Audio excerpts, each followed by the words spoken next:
Muchas gracias. Buenos días, señor gobernador, ingeniero Alfonso Pompa, directivos de nuestro instituto, maestros, invitados, compañeras y compañeros. Primero, quiero agradecer en nombre de nuestra sociedad de alumnos y del Grupo de Desarrollo Joven su presencia en nuestro evento. Esta mañana nos reunimos con un espíritu positivo, con el ánimo de platicar y conocernos de manera más cercana. Creemos firmemente en nuestro organismo estudiantil que la formación del joven que México necesita hoy no puede ni debe limitarse a conocimientos teóricos que iremos ganando en el salón de clases y que nos son transmitidos por nuestros maestros. Sabemos bien que es muy necesario salir de las fórmulas, de los teoremas, de los principios y palpar constantemente el mundo que nos rodea. El ciudadano mexicano, el sonorense del siglo XXI, sobre todo el profesionista, debe estar consciente de su compromiso social, de lo que le rodea, de lo que le afecta. Sobre todo, debe reconocer que hay muchos problemas que atender y que cada uno es parte fundamental de su solución. Por eso, señor gobernador, porque queremos soluciones, porque tenemos inquietudes y cuestionamientos, vemos hoy, con su visita a nuestro instituto, una infinidad de posibilidades. Queremos sacarle el máximo fruto a su visita y lo vamos a lograr porque sabemos que nuestra plática será entre jóvenes universitarios que presentaremos planteamientos y propuestas claras, verdaderas, sin censura alguna, y un joven gobernante con ese espíritu franco y honesto que nos caracteriza, responderá a nuestras inquietudes. La juventud no es pues cuestión de edades, sino más bien cuestión de actitudes. Y su actitud de arrojo, su ideología de progreso, lo han traído aquí y es, de principio, la mejor disposición para el diálogo que queremos entablar. Somos una generación que por nuestra participación estamos haciendo historia. Hoy, con el gobernador del estado de Sonora en el ITESM, se escribe otra página de esa historia. Gracias por estar con nosotros, gracias por venir a escucharnos. Como hicimos de su conocimiento en algún momento, en nuestra organización Grupo de Desarrollo Joven, buscamos promover la participación de los jóvenes por el progreso de México. Uno de los objetivos fundamentales que caracterizan a nuestra organización es el de promover una cultura política en los jóvenes. Promover una cultura política en ese amplio y mayoritario sector de la población que representamos. A lo largo de este año de trabajo en Grupo de Desarrollo Joven, pues hemos recibido una respuesta mejor y mayor a la que esperábamos, pero también nos hemos dado cuenta que existe en la juventud una actitud de rechazo, una actitud de rebeldía e inconformidad hacia la actividad política. Quizás esta sea una actitud normal en el joven. Quizás la rebeldía e inconformidad son características inherentes en todos nosotros. Por ello, al mostrar nuestra rebeldía, mostramos el deseo de mejorar lo establecido. Nuestra inconformidad es símbolo de nuestro constante deseo de cambio. Son estas actitudes las que dan razón de ser al joven y son también un compromiso con nuestro tiempo. En nuestro querido México, señor gobernador, no todo está como deseamos. Flotan en el ambiente fuertes signos de inestabilidad política. Los acontecimientos brutales que se han presentado en los últimos meses en el panorama político nacional, pues han calado profundamente en todos y cada uno de nosotros. Como comúnmente decimos los jóvenes, pues estos acontecimientos nos han sacado de onda, ¿no? Este México, señor gobernador, no es el México que anhelábamos. No es el México que sentíamos tan fuerte, tan unido, tan estable. La realidad a la que hoy nos enfrentamos no es congruente con los sueños que veníamos forjando en los últimos años. Nuestro despertar de estos sueños no podía ocurrir de peor manera.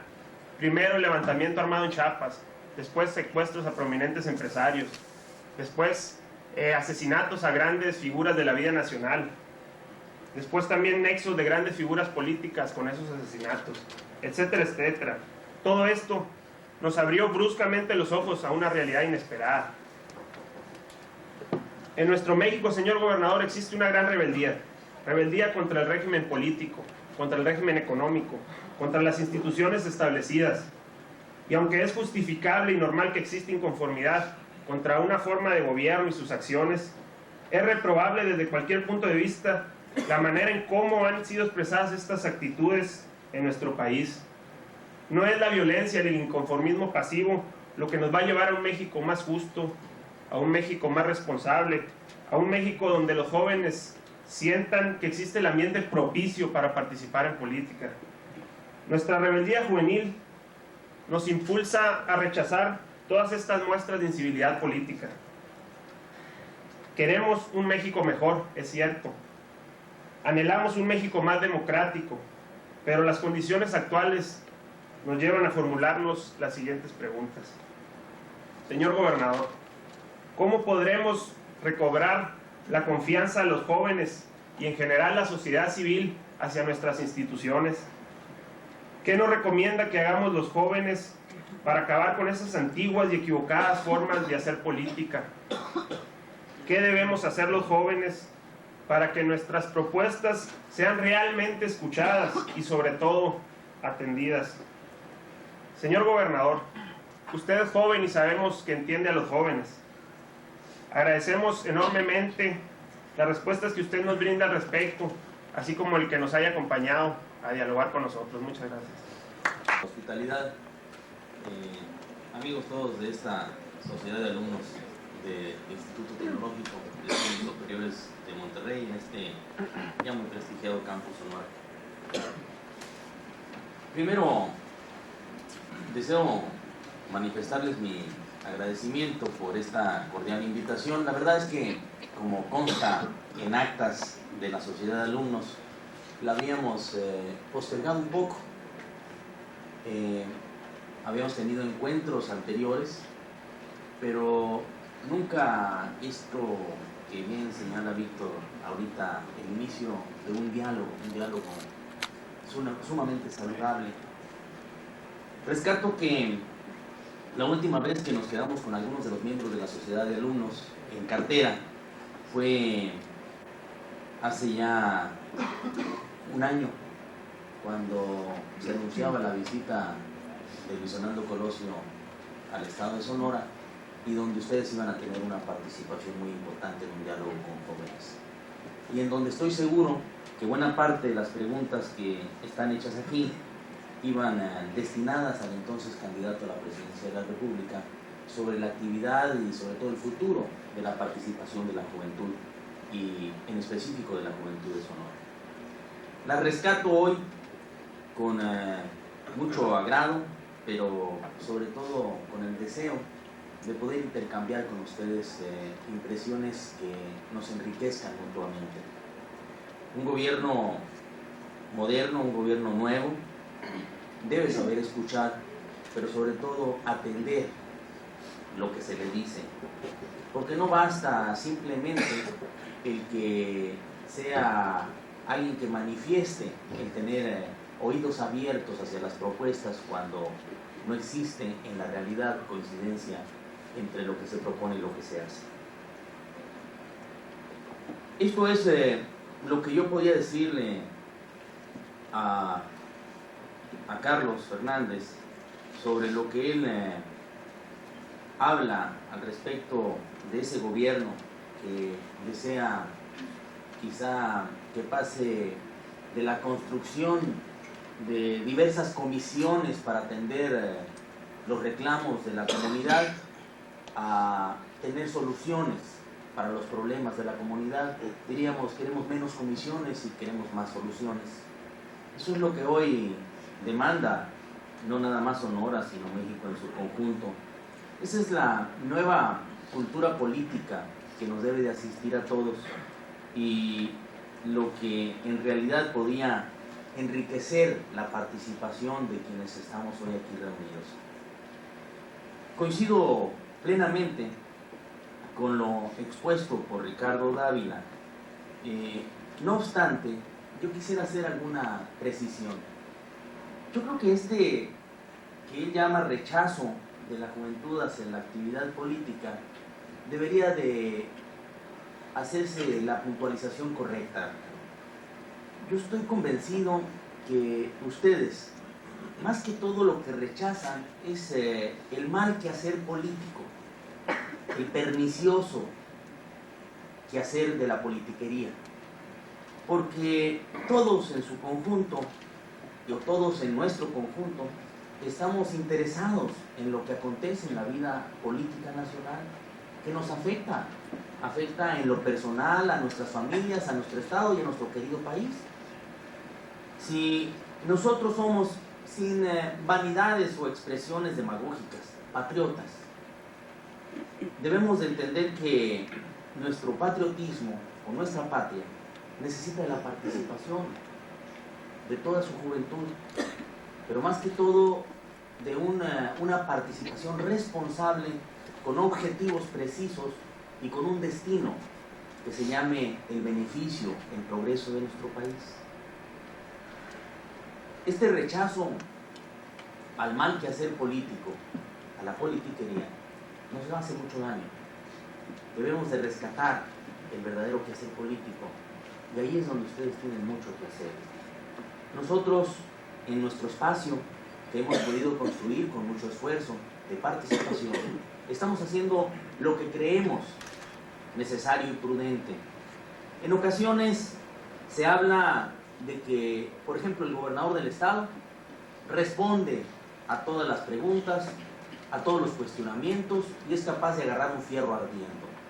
Cuando la tradicional política mexicana señalaba que los gobernantes en turno deberían de tener switch previos antes de electrocutarse. Así que todos los temas que eran del interés general deberían ser respondidos por otras personas, y hasta el último por el gobernador del estado. La verdad es que hoy en día México, y en específico la despierta sociedad de Sonora, no quiere conocer explicaciones por interpósita persona, sino exige de manera positiva, legal y legítima, que aquella persona a la que eligió para un puesto público otorgue las respuestas que se le están requiriendo ante las dudas que puedan existir en la población. Esto trae consigo lo que algunos de mis comunicadores sociales y asesores en imagen digan un desgaste para el gobernador del estado de Sonora. Pero yo concibo que el mayor desgaste al que se puede enfrentar un gobernante es al de la ausencia, al de la no presencia, al de la no respuesta. Rechazo terminantemente el que sigamos haciendo política como en el pasado, porque este es el presente que desea un mejor futuro, y lo debemos ir construyendo juntos, todos nosotros. Ese México que todos deseamos, ese México que todos queremos. Sí, Ricardo, yo creo que mucho nos ha afectado en 1995, que yo creo que pocos de los que están aquí lo esperaban, solamente aquellos que eran sumamente pesimistas, aquellos que podían decir te lo dije, pero la verdad es que muy pocos de los que estamos aquí, si echamos un poco a recorrer nuestra memoria, nos imaginábamos que pudiéramos estar en estas condiciones en 1995, lo tenemos que hacer. ¿Quién podía imaginar el evento del 1 de enero de Chiapas, de 1994? ¿Quién podía imaginar las consecuencias del evento? Porque el evento por sí mismo, sin despreciarlo, sin menospreciarlo, que es muy importante, nos trajo consecuencias que nosotros no podíamos prever. Me refiero a nosotros, a todo México, no me refiero al gobierno, me refiero a las casas habitación, a las familias, a ustedes, a sus hermanos, a sus padres. Los eventos de violencia que vinieron aparejados a la presentación del fenómeno Chiapas. Unas elecciones del 21 de agosto que, bueno, previamente el asesinato de nuestro paisano, de nuestro amigo, de Luis Donaldo Colosio, que vino como consecuencia también del enrarecimiento del ambiente y posteriormente de lo que hemos conocido nosotros como posible involucramiento de algunas otras personalidades políticas o de lucha por el poder. Una lucha por el poder que se hace más fácil dentro de la violencia con la aparición del fenómeno Chiapas. Posteriormente las elecciones, ustedes recordarán, se encontraban a la salida, o quizá algunos otros oradores invitados que les decían: va a haber un choque de trenes, muchachos, hay que ponerse sus cascos de fútbol americano, hay que ponerse colchones alrededor para evitar el ser lastimados. Los pronósticos eran la violencia, la falta de legitimidad en las elecciones, el robo de las mismas, el fraude. Pocos hablaban positivamente de unas elecciones del 21 de agosto. Las elecciones del 21 de agosto las hicimos muy en contrario censo de los fatalistas, de aquellos que pensaban que podía haber ese choque de trenes, con la participación de todos nosotros, con la más amplia participación que se pudo dar en México, en específico en Sonora. En Sonora, en donde era difícil encontrar esa participación debido al agravio y a la frustración que traíamos todos los sonorenses por el homicidio de Luis Donaldo. Posteriormente, pasado ese trago o ese momento difícil para el país, nos encontramos con un nuevo asesinato, el de José Francisco Reyes Macié, que era virtual líder de la Cámara de Diputados en representación de la mayoría en ese momento. Y todo viene a ser y aterrizar en el conflicto con el acceso al poder del presidente Ernesto Zedillo y lo que se ha dado a llamar la crisis de liquidez, que vino a traernos una devaluación, y con esto lo que estamos viviendo hoy de problemas de orden económico aderezados por conflictos sociales y por inquietudes políticas. Podríamos decir, este panorama que nos pinta el gobernador pues es lo suficiente negro como para salir asustados, como para pensar que esto no tiene solución. La verdad es que tiene solución. No hay nada insoluble en la vida. Lo único que quizá no se puede solucionar es la muerte. Pero la mejor forma de encontrar las soluciones definitivamente es la unidad. Y para obtener la unidad necesitamos estar convencidos de que lo que estamos haciendo es lo correcto. Porque si no, partiríamos de un mal principio. ¿Cómo podemos recobrar entonces la confianza hacia las instituciones? Yo creo, Ricardo, que las instituciones no son las causantes de los errores de los seres humanos. Debemos de hacer una reflexión, un alto en el camino. Si las instituciones no nos sirven y nosotros hemos comprobado que son inútiles, las tenemos que cambiar. Como en su momento en México se cambiaron las instituciones para ser mejores. Si los hombres son los causantes de que las instituciones no marchan bien, hay que cambiar a los hombres. Hay que encontrar perfectamente el destinatario de nuestro mensaje. Yo creo que los cambios que vivimos en México en los últimos años no los debemos de obviar ni pasar por alto. México ha cambiado mucho. Esta nueva clase política que yo tengo enfrente, esta juventud que está aquí en esta aula, vienen creciendo junto con los grandes cambios que se han dado en México. ¿Quién podría reconocer al México de hoy y compararlo con el México de hace 6 años? México es enorme.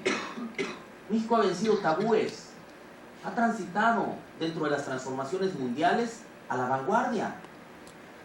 Vivimos hoy un grave problema, pero somos más capaces o somos más fuertes para poderlo enfrentar hoy en día. Yo me imagino esta crisis de orden económico con un gobierno o con unas instituciones de 1980. Ahorita mismo, muchachos, yo les diría, esto no tiene arreglo, ¿no? ¿Por qué? Porque no tenemos instituciones suficientes y capaces para enfrentarlos. Y les voy a dar nada más un ejemplo. La crisis de liquidez que tenemos, que vino a fundamentarse por una balanza deficitaria, balanza comercial deficitaria, lo que llamamos la balanza de cuenta corriente, que es tan simple como que nuestras importaciones son más que nuestras exportaciones, debido a que teníamos un peso sobrevalorado. La diferencia entre 1980 y 1994 es de que ese déficit en la balanza comercial o en la balanza de cuenta corriente no se daba simplemente para poder financiar las empresas improductivas en manos del gobierno, las no estratégicas de un gobierno propietario como el que teníamos en la década de los 70s y de los 80s. Hoy, a diferencia de ello, esto se da por la necesidad que tenemos de modernizar nuestra planta productiva para poder acceder a la globalización de la economía en el mundo. En síntesis, yo creo que la devaluación era necesaria, es más, los sonorenses le exigíamos desde hace mucho tiempo, porque nuestra producción, nuestras empresas habían perdido rentabilidad, porque no podíamos competir con el exterior, porque estábamos sobrevaluados. La devaluación nos trajo rentabilidad, nos trae equilibrio en la balanza comercial. Y muchos de ustedes se me están quedando bien diciendo, bueno, pues si es tan buena, que fue lo que nos pasó. Lo que nos pasó es que quizá el mecanismo para poder ajustar el precio de nuestro dinero, el precio de nuestra moneda, el costo de nuestra moneda, no fue cuidado psicológicamente, porque los mexicanos, dice un viejo dicho, que el que se quema con leche hasta el coco que le sopla. Y la devaluación es un trauma psicológico para todos nosotros. Y no la hemos digerido en toda su dimensión, ni en sus conveniencias. Por ejemplo, en específico en Sonora, yo tenía cerca de 3 años peleando con las autoridades de Hacienda y con las autoridades de Agricultura para que nos dieran precios justos a nuestros productos en el campo. Y me respondían de la Secretaría de Hacienda y de la Secretaría de Agricultura: te vamos a dar precios internacionales. Y yo le decía, no me des precios internacionales. ¿Por qué? Porque como la moneda está sobrevaluada, yo no soy competidor, no tengo capacidad de competir. Entonces dame un precio justo, es lo que te estoy pidiendo. Bueno, vino la devaluación, se acaba de ir el subsecretario de Agricultura, le dije, oye, quiero precios internacionales. ¿Por qué? Porque se ha subvaluado tanto la moneda, no nada más devaluado, que soy muy atractivo con precios internacionales. Al maíz incluso, a precios internacionales, ahorita lo estaría vendiendo a 1,100 pesos la tonelada, y con azúcar me quiere dar 700. Entonces todos pegan el brinco. Están en precios internacionales ahora sí. Dice, no, porque estamos muy subvaluados. Yo ya cambié el papel. Y es el pleito del gobernador con las autoridades federales. Pero también les quiero decir, la uva recuperó una rentabilidad enorme. Muchos de ustedes, lo estoy viendo, sus padres tienen uva. Los productos pecuarios, en Chihuahua, ¿hay prensa? Porque luego, ¿nada más tú? No, qué bueno, porque luego se voy a salir. Pues sí, ya cómo me tratan, Pero los productos pecuarios, si ustedes han visto, desde hace rato no salen los líderes ganaderos a decir que la sequía y que estamos mal. Están mandando hasta los caballos al otro lado. Lo que no pasaba, y no es broma, están mandando las vacas. Ustedes saben muy bien que a veces no se exportaban vacas. Bueno, hasta las vacas las están exportando. El precio es muy noble. Lo que puede hacer la uva pasa, la pasera pues salió adelante. Lo que son de calabacitas, de pepinos, no, están dando literalmente, como decimos nosotros los sonorenses, con ron. ¿Qué otra actividad dirán ustedes? Bueno, pues el trigo. Va a ser espectacular la producción y la rentabilidad de la producción. El algodón, ¿qué hemos dejado sin algodón? Pensábamos que íbamos a sembrar en este tiempo, que 30,000 hectáreas. 70,000 hectáreas se están sembrando. El precio del quintal enorme, pero el costo, ahora ya con la devaluación, se hace muy atractiva la exportación. Ganamos rentabilidad, competitividad. Eso es lo que tenemos hoy. Y si quieren les sigo. La minería, para arriba. El turismo, si vencemos las trabas burocráticas estúpidas que tienen. No hay prensa, ¿verdad? Algunas autoridades federales. Para arriba también. Si logramos modificar la Constitución y nos quitamos ese tabú de que un extranjero no puede ser propietario de una casa en la playa porque atenta contra nuestra soberanía, como si por ahí fuera a entrar un tomahawk, ¿no? Una casa de playa, por favor. Es la soberanía del siglo XIX, no del siglo XX y menos de vísperas del siglo XXI. España, gobierno socialista, sin tabú. Sin tabú. Ya puede tener una propiedad del extranjero en la playa. Por eso es que Puerto Banús y todas estas playas allá están llenas de alemanes, franceses. El negocio de la infraestructura y del turismo es sumamente atractivo. Sonora, sumamente beneficiado con todo ello. Pero seguirán ustedes viéndome y diciendo, bueno, este panorama que nos está hablando el gobernador no es lo que nosotros estamos viendo. Me preocupa mucho, muchísimo, la clase asalariada. El asalariado que, como siempre, quizá es el último en recibir los beneficios, en las buenas y en las malas.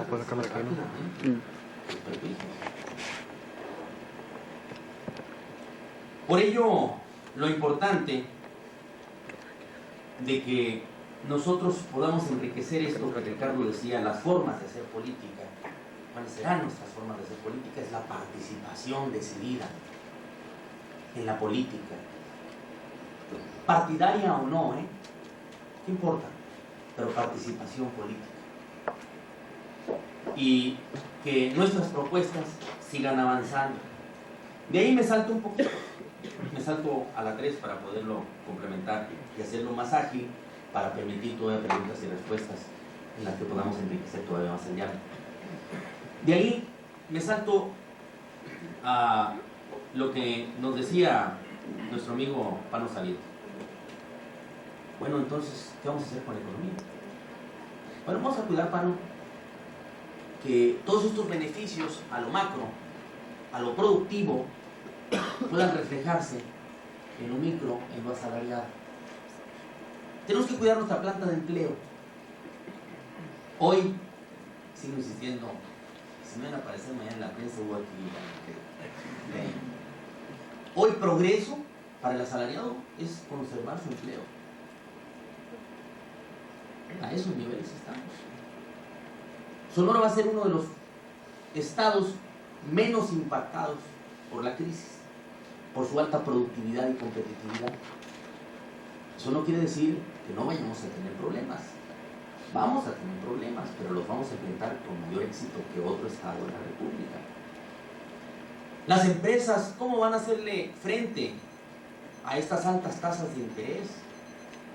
Bueno, yo diría ahorita, si las tasas de interés iban a llegar a 100%, ¿para qué devaluamos? Como economista te digo, pues es un error.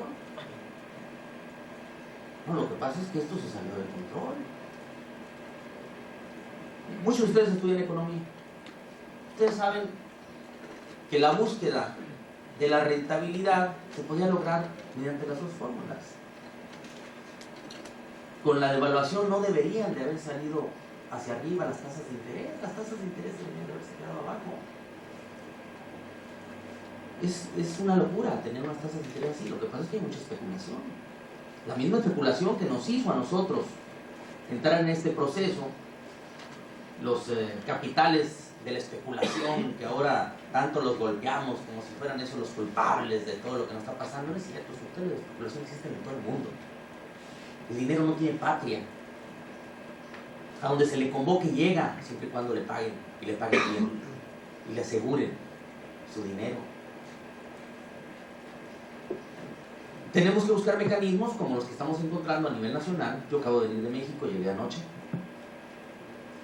buscando estas unidades de inversión que tuvieron su efecto ya en Chile y que permitieron paliar la situación económica, enviarla hacia el futuro para poderla enfrentar en mejores condiciones, para garantizar la sobrevivencia de las empresas y evitar el cese masivo de empleados, con lo cual se incrementa el desempleo.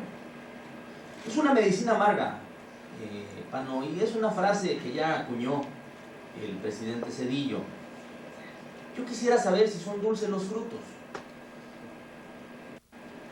Yo confío en que sí sea así. ¿Por qué? Porque lo contrario, para haber enfrentado la crisis, Pano, hubiese sido el propiciar un desempleo mayor que una crisis mayúscula. Mira, ahorita hay el debate por ahí sobre lo del IVA. ¿Por qué lo votaron el IVA? Que los imputados que son malos, que vendidos y otras cosas. Esto se ha hecho también un asunto político.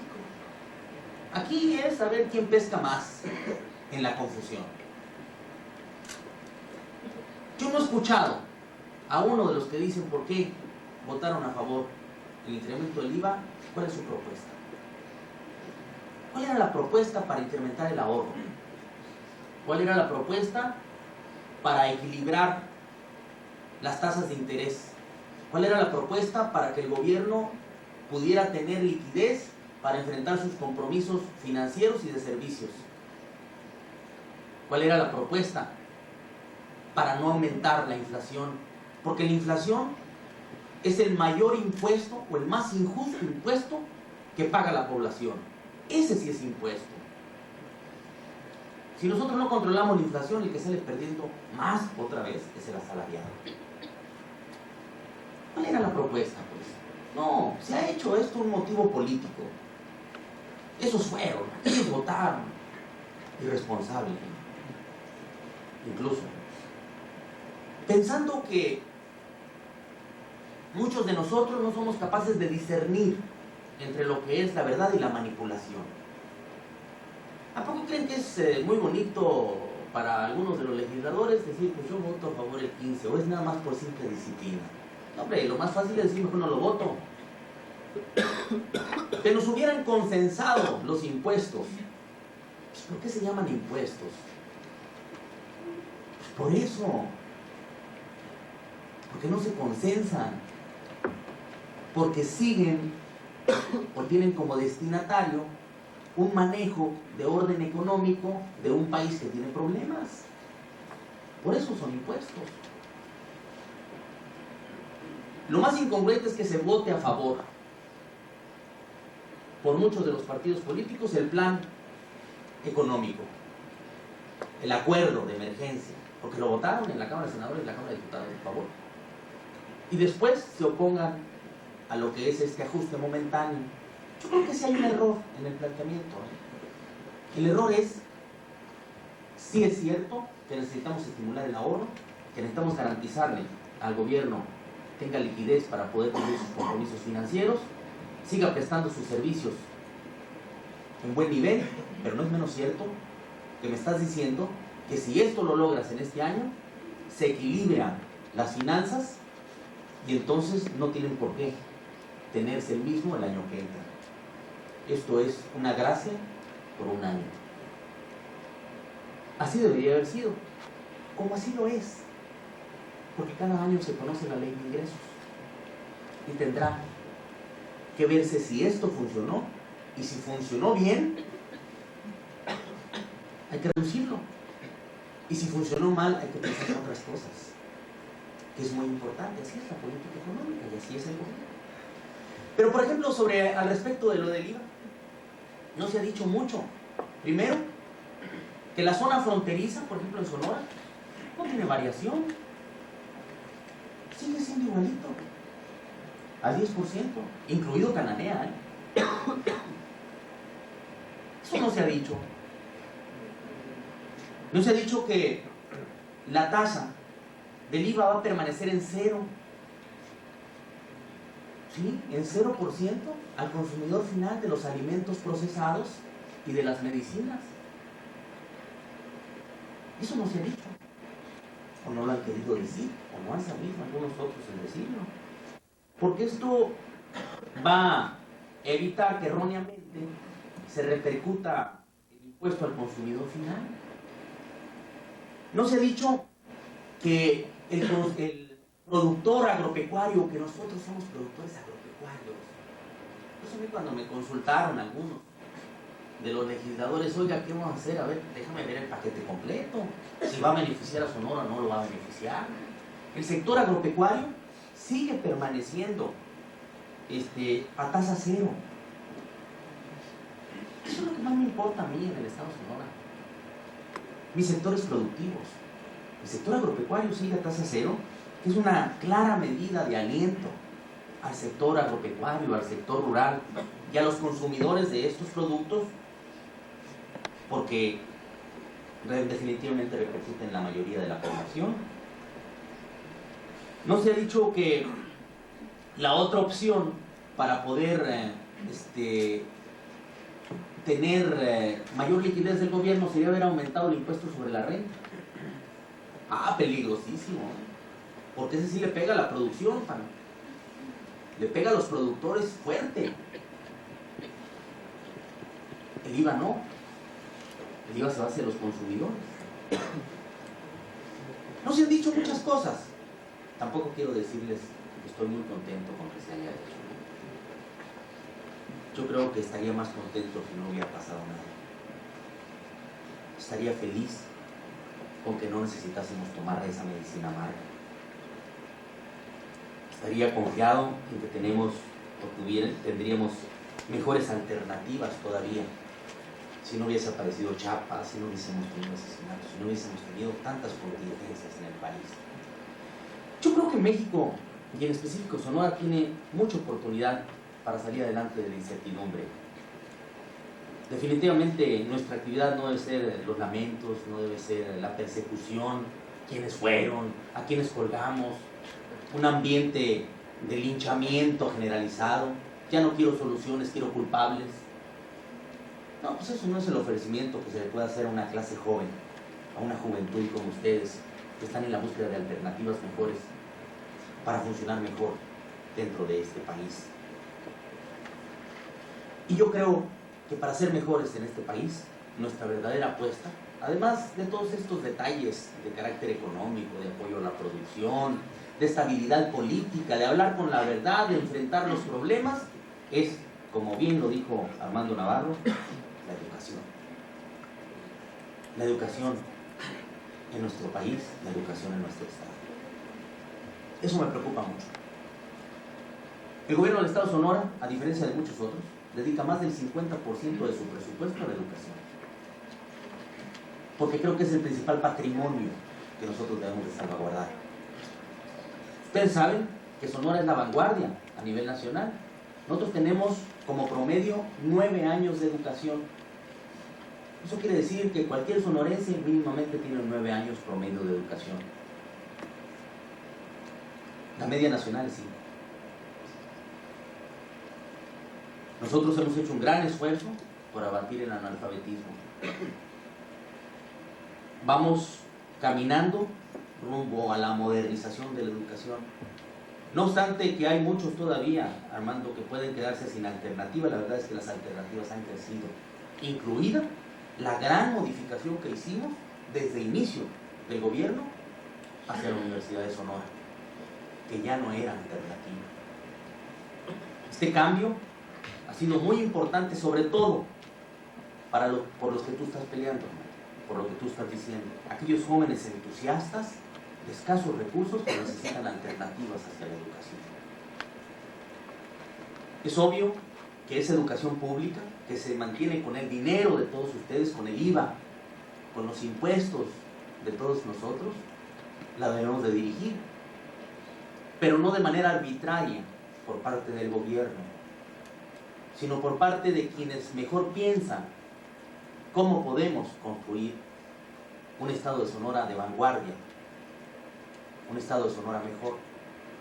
Por eso, dentro del Unison, el manejo del destino de la educación ya no queda ni en manos del gobierno, ni en manos de grupos radicales o partidos políticos como estaba antes, sino en manos de una junta heterodoxa compuesta por sonorenses o mexicanos ilustres que están supervisando constantemente que el buen uso de los recursos públicos tengan como destinatarios mejores estudiantes en el futuro de esa casa de estudios. Y lo vamos a lograr. Introdujimos la cuota, Armando, en la universidad, que no existía. Uy, grandes pleitos. Mi madre se acordaba mucho de mí siempre. Y yo mantenía la firmeza, no porque pudiéramos rescatar recursos en la universidad, sino porque es un mayor compromiso el que adquiere el estudiante. Fortalecimos el crédito educativo, hermano. Un crédito educativo ejemplar a nivel nacional, mediante el cual hay exención en la universidad para todo aquel que tiene promedio arriba de 8.5%. Bueno, si no quiere pagar cuota, pues siquiera sea buen estudiante. Y si no, pues le damos crédito educativo noble que puede pagar posteriormente. Estamos preocupados por los escasos recursos. Instituciones tan nobles como estas nos permiten también que muchos de los buenos estudiantes puedan estar aquí, puedan estar en algunas otras escuelas con destinos diferentes a la misma. Seguiremos esforzándonos en ello, seguiremos dedicando buena parte de nuestros recursos presupuestales a la educación. Creemos que este es el mejor destino que le podemos dar a nuestros dineros: la educación y la cultura, mismas que nos permitirán hacerle frente a los problemas, por más grandes que parezcan. Nada más si quédense con algo: no son más grandes que ustedes, no son más grandes que Sonora, no son más grandes que México. Muchas gracias.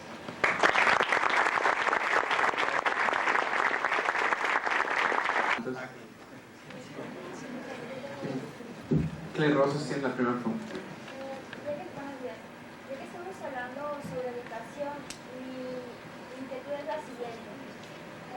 En caso de que aún en las escuelas particulares, tal vez muchos jóvenes tienen que dejar estas escuelas particulares para ir a continuar sus estudios a las escuelas públicas.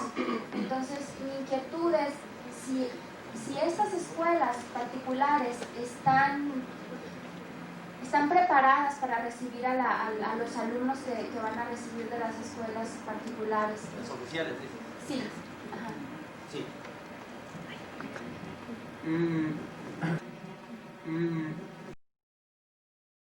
Poco a poco.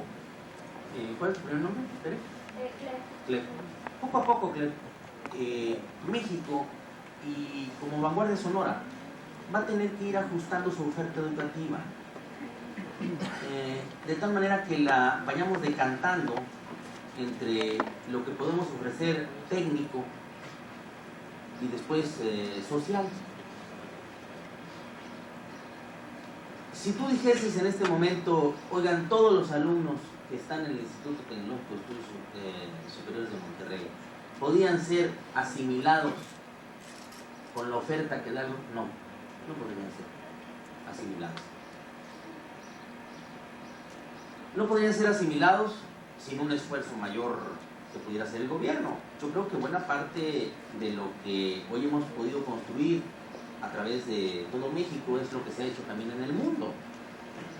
El que la escuela privada, la oferta privada de educación, viene a ser un paliativo ante los escasos recursos que pueda tener un gobierno para dedicarlos simplemente a la educación.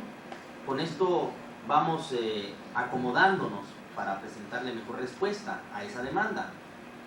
No obstante, sí creo que poco a poco podemos nosotros ir siendo mucho más selectivos con el material humano que desea obtener mejor educación. Si tú te das cuenta, a veces llegamos a pensar que deberíamos ser capaces de dar educación profesional alta a todos los mexicanos, ¿no? Aunque no todos los mexicanos tengan la capacidad para poderlo obtener. Muchas veces el grito demagógico de la vieja izquierda era queremos que se le brinde educación hasta el último mexicano a nivel de la universidad. Pues, que me diga dónde. La verdad es que poco a poco vamos quedándonos en el camino, con capacidad técnica, con educación profesional media, posteriormente con mayor educación, según cómo se van decantando los talentos.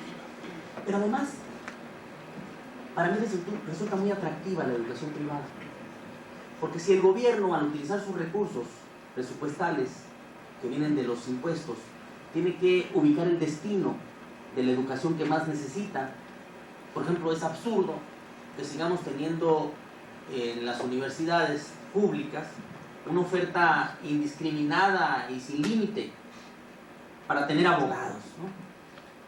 No, pues Dios nos libre de tener tantos y ya con los que tenemos son suficientes. Como que tenemos que irla nosotros ubicando mejor. En cambio, la universidad privada va teniendo oferta según la demanda. La demanda interesada en la universidad privada que no las tenemos en la universidad oficial. Porque el Estado está pensando en lo que más necesita. Quizás si en este momento la mayor productividad se nos puede dar en el campo, a lo mejor necesitamos más agrónomos, a lo mejor necesitamos más sociólogos, historiadores. Nosotros vamos ubicando el destino de la educación. No somos capaces suficientes de poder tomar toda la demanda educativa superior en el estado de Sonora.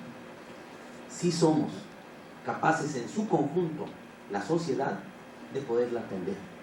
Por eso existen estas universidades, por eso existen otras, en estas donde se hace un gran esfuerzo para poder pagar las mismas colegiaturas, pero que saben que tienen como recompensa una educación de alta calidad que les permitirá defenderse en mejores circunstancias que en otros momentos, y aquella educación que no cuesta mucho y que aunque sean talentosos los jóvenes no se ven tan exigidos como aquí para dar lo mejor de sí mismos. Por eso la instrumentación también tiene una cuota muy blanda, que no significa ni el 8% del costo de la Universidad de Sonora para el Estado. ¿Tienes una pregunta, César Díaz?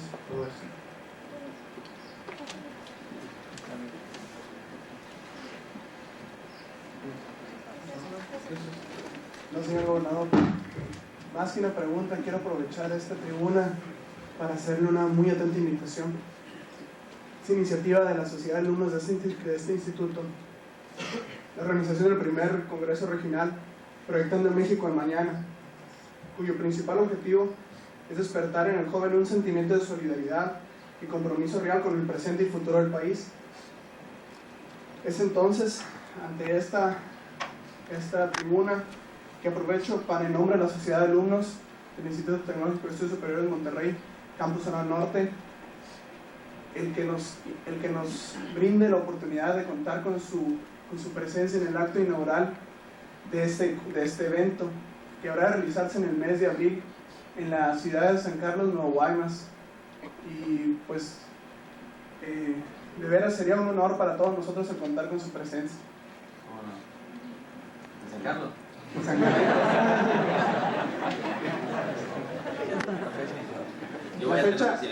La fecha es el último fin de semana de abril, 28, 29 y 30 de abril. Muchas gracias. Alfonso Lugo. Bueno, sí, buenos días. Mi nombre es Luis Alfonso Lugo. Recuerdo hace algunos años, cuando usted era candidato a gobernador por el estado de Sonora, que fui invitado a un desayuno con los jóvenes en la Mezquita del Loro. Yo, siendo un joven inquieto, estudiante de bachillerato, me paré y tomé palabra y y le quise preguntar qué pensaba hacer con los jóvenes, que se los iba a tomar en cuenta. Y pues aquí una vez aquí reunidos otra vez, pues puedo corroborar esa respuesta que usted me dio en aquel entonces. Pero la temática de mi intervención en esta ocasión es otra. Es el de preguntarle, ¿qué podemos hacer los jóvenes, aparte de prepararlos en las aulas, para lograr que se rescate esa confianza en México y sus instituciones? ¿Cómo podemos sumarnos al esfuerzo de generar esos empleos que tanto se requieren para absorber de nueva cuenta la oferta laboral desempleada por la crisis y la que año tras año se incorpora en forma natural? Señor gobernador, tenemos deseos de participar con decisión en el ejército del trabajo y del esfuerzo, y no en el de la insurrección, el de la crítica destructiva, que en lugar de asumir su responsabilidad, destruyen lo positivo y esperan soluciones mágicas. Muchas gracias. Muy bien. Mira, sí me acuerdo muy bien de la reunión aquella que tuvimos, además muy interesante, en donde pudimos intercambiar diferentes experiencias. Ahí se hablaba mucho sobre lo que hace un momento Cles nos comentaba, cuál sería el esfuerzo que llevaría el gobierno del estado en el caso de que yo llegara a ser gobernador para poder garantizar una oferta educativa de calidad. El panorama era diferente en ese tiempo, Luis Alfonso, que es lo que les comentaba ahorita. Lugares donde me paraba, colonia en donde estaba, las madres de familia nos salían y nos decían, oiga, candidato, ¿y qué va a hacer usted con la universidad? ¿Y qué va a hacer usted con la falta de oferta educativa accesible a gente de escasos recursos? Tenemos derecho a que nuestros impuestos sean bien gastados. Era diferente ese momento, ahorita lo recordaba. Recuerdo que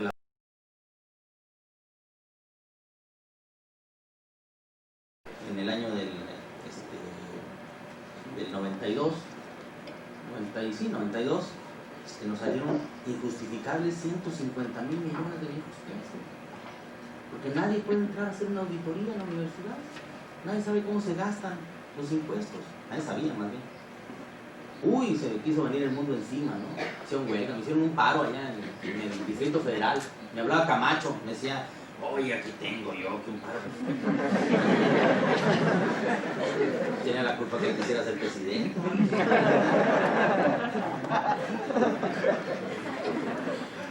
Y gracias a Dios no llegó. Pero por todos lados las presiones para que no se diera ahí. Y también en mi toma de posesión, yo hice dos compromisos que en ese entonces la gente que asistió cuando terminé de dar el discurso me decían, oye, te comprometiste mucho, no lo deberías haber hecho. Yo me comprometí a cambiar a la universidad. Me comprometí a hacer una ley electoral que dejara satisfechos a todos los partidos políticos para que se acabaran los dimes y diretes. Aquel que me robó, que no, que sí, que se fue, que con una urna, que se acabara todo eso.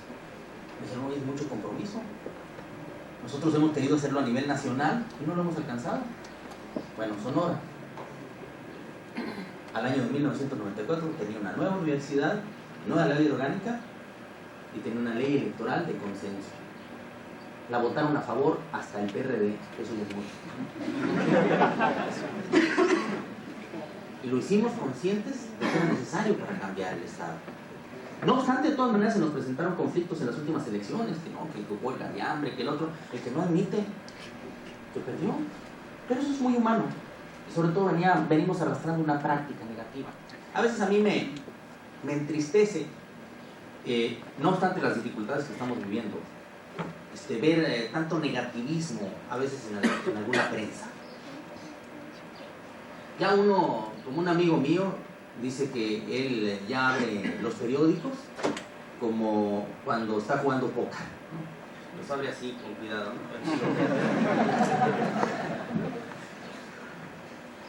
La noticia es negativa y no es que yo esté en contra de la crítica. Por el contrario, manifiesto el más enorme de mis respetos a la crítica. Creo que la crítica para el gobernante es como un espejo en donde se puede ver realmente cómo es y no cómo piensa que es. Esa crítica positiva que a uno lo ayuda a reflexionar. Esto que nos tiende a corregir de las desviaciones que cualquier ser humano es capaz de cometer, de los errores a los que no puedo ser ajeno. Pero hay muchos que han confundido su participación crítica como participación de oposición. Hoy ya nada les gusta a veces. Bueno, siquiera una flor por 3 dardos. Algo que aliente, todos somos seres humanos. Nos equivocamos, también cometemos errores, pero también aciertos. Pero lo que necesita la población en general es lo que tú dices, Alfonso. Emoción. Necesita alternativas. Necesita mayor información veraz, objetiva, lo que está sucediendo. Que no decaiga el ánimo. No todo está mal. Cuando lee uno algún periódico y dice, pues esto se va a derrumbar, pues ya no salgo. En ese momento dice, pues ¿para qué estudio si ya mañana se va a acabar el mundo? No, no se va a acabar el mundo. La crisis no se comió nuestras playas, nuestras empresas, nuestros ranchos, nuestros campos, nuestras casas, nuestras familias, nuestros valores, nuestra calidad en la educación. Todo eso lo tenemos. Necesitamos el observarlo verdaderamente. Les decía yo al inicio de la conversación, confío mucho en que esta calidad en la educación, esta emergente clase política que viene desde la juventud, hará que no caigamos en un juego pernicioso en el cual nos encontramos de muchos años de manipulación. Ni manipulación por parte de los gobernantes, ni manipulación por parte de algún medio informativo. Sabemos perfectamente bien el escuchar a los gobernantes y el leer u observar algunos medios de comunicación. No permitamos que ninguno de los dos nos engañe. Saquemos nuestras propias conclusiones. Hagamos nuestras comparaciones. No nos quedemos con una sola información. Vayamos a cruzarla con otra para obtener la verdad. La verdad comprobada. La verdad verdadera. Pero si nosotros somos capaces de llevar ese entusiasmo, el entusiasmo que solamente ustedes pueden tener, o que nosotros podemos tener los jóvenes, si lo podemos llevar hacia la sociedad en su conjunto, si le decimos hay alternativas, tenemos calidad en nuestra profesión, porque obtuvimos calidad en nuestra educación, tenemos imaginación para poder encontrar salidas en el túnel más oscuro. Nuestros estudios comparativos ante otros países nos indican lo que debemos de hacer. ¿Dónde se encuentran las oportunidades? Porque toda crisis tiene sus oportunidades. ¿Dónde están esas oportunidades? ¿Cuáles son los nichos de mercado a los cuales debemos de atacar? ¿Dónde se encuentran las verdaderas actividades que nos van a producir a nosotros rentabilidad, que nos van a dar rentabilidad? Ese es trabajo de profesionales, es trabajo de los mejores. Y yo estoy platicando con los mejores, porque por lo menos están dentro de una de las escuelas considerada como de las mejores. De tal manera que el gran reto lo tienen ustedes en sí mismos, en su realización, y la gran esperanza de México, y no es un simple cliché, está puesta en ustedes, en el futuro de México, y el futuro de México son ustedes.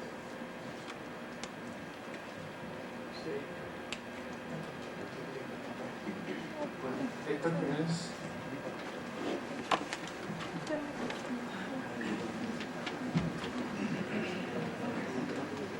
Por acompañarnos esta tarde con nosotros. Más que una pregunta, también es una sugerencia o una intervención a todos mis compañeros, retomando lo que usted acaba de decir. Los medios de comunicación,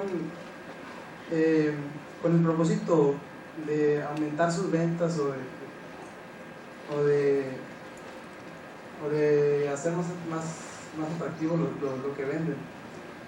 Inflan la noticia y lo que resulta en una noticia que dista mucho de la verdad. Esto crea a nosotros los jóvenes que pues leemos los medios de comunicación o que escuchamos las noticias, crea un negativismo en nosotros y eso se va comentando con todos los compañeros y se crean así como psicosis colectiva y nos formamos concepciones erróneas de gente pues que a lo mejor no es la verdad lo que nos dicen de ellos. Entonces quiero invitar a los compañeros a que seamos más objetivos al momento de